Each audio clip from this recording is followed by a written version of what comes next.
Donc, concernant les ordinateurs, le meilleur rapport qualité-prix, c'est le PC Windows, principalement quand même des PC pour gamers, parce que comme ça, au niveau carte graphique, ça tient la route. Si vous les montez vous-même, ça vous coûte moins cher, évidemment. Si vous connaissez quelqu'un qui peut vous le monter vous-même. Sinon, il y a les Mac aussi. Voilà. Donc, ce que j'ai ici, c'est une vidéo qui est accessible. Il suffit de chercher sur YouTube la phrase « Quel ordinateur pour du graphisme en 2024 ? Quelles caractéristiques sont nécessaires ?»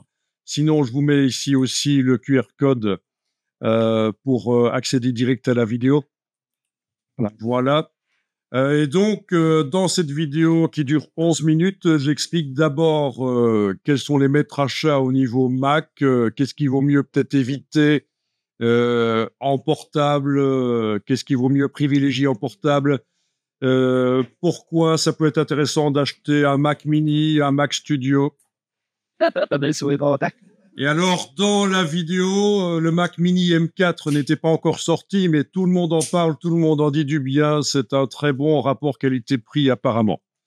Voilà, donc pensez bien que vous avez en tant qu'étudiant la possibilité d'avoir les 10 à 15% sur les sites Apple sur du neuf. Ou vous passez par un étudiant qui achète en votre nom, enfin je veux dire, qui vous prête son adresse institutionnelle qui prouve qu'il est étudiant. Voilà, il faut toujours trouver des solutions. Puis il y a le marché de l'occasion qui est pas mal aussi. Donc après quelques minutes dans la vidéo où j'explique des choses sur les Mac, je passe au PC avec les caractéristiques minimales.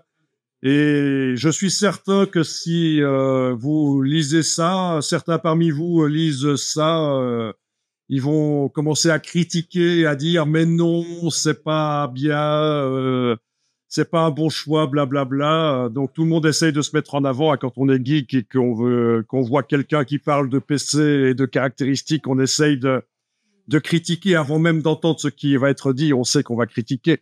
Je sais comment ça va, mais sachez que ceci vient de pros, en fait. C'est pas moi qui l'ai inventé, hein. C'est des pros qui ont dit, voilà ce qu'il faut comme PC pour faire du graphisme en 2024. Donc, qu'est-ce qu'ils disent ici? C'est expliqué dans la vidéo. Il y a même des exemples de PC, mais c'est juste à titre d'exemple. Donc, on parle de PC qui, au niveau de la tour, coûte à peu près 1200 € et au niveau portable, c'est à peu près la même chose aussi, hein.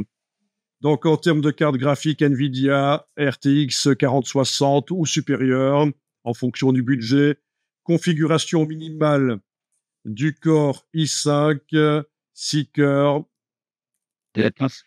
Voilà. Donc, i5 à partir de la 12e génération. On parle de minimum, hein, jusqu'à la 14e sortie cette année ou son équivalent en AMD. Donc, voilà, vous lisez comme moi, hein. Voilà. Bien. Ça, c'est pour la configuration minimale. Configuration haut de gamme, ce qui est déconseillé, c'est les Intel i7 et i9 qui rencontrent des soucis sur les 13e et 14e générations. Partir sur un processeur AMD, voilà, 7800, X3D, voilà. Mais bon rapport qualité-prix. Donc, après, si vous avez des spécialistes qui vous donnent des informations supplémentaires, pourquoi pas, hein.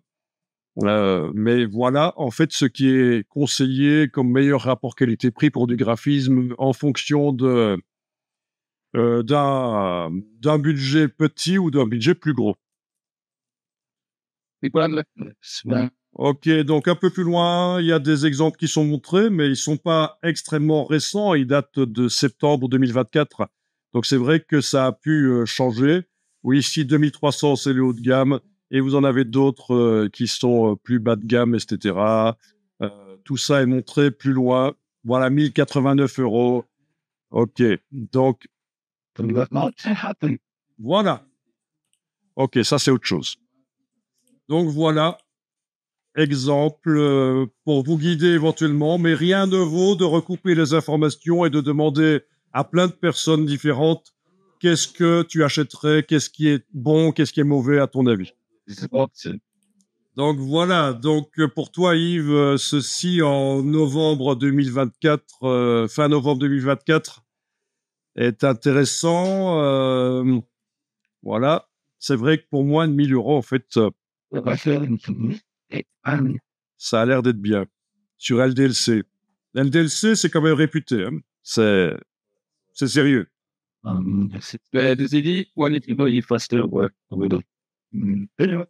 Donc, Yves va nous donner son avis là-dessus, hein. Le PC Gamer à moins de 600 euros.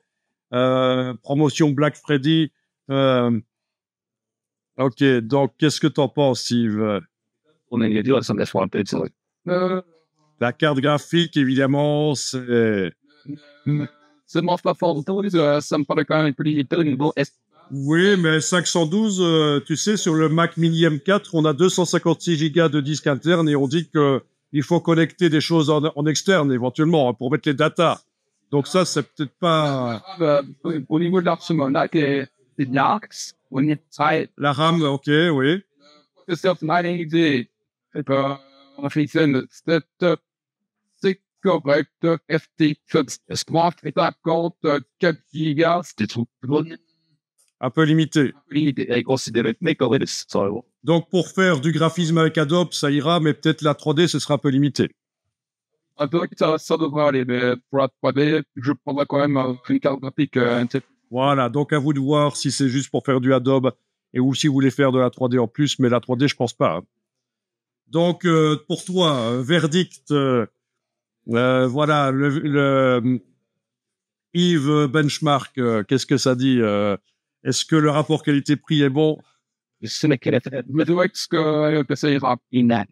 Yves Benchmark, le YVES Benchmark. C'est un bon matin, donc, Ok.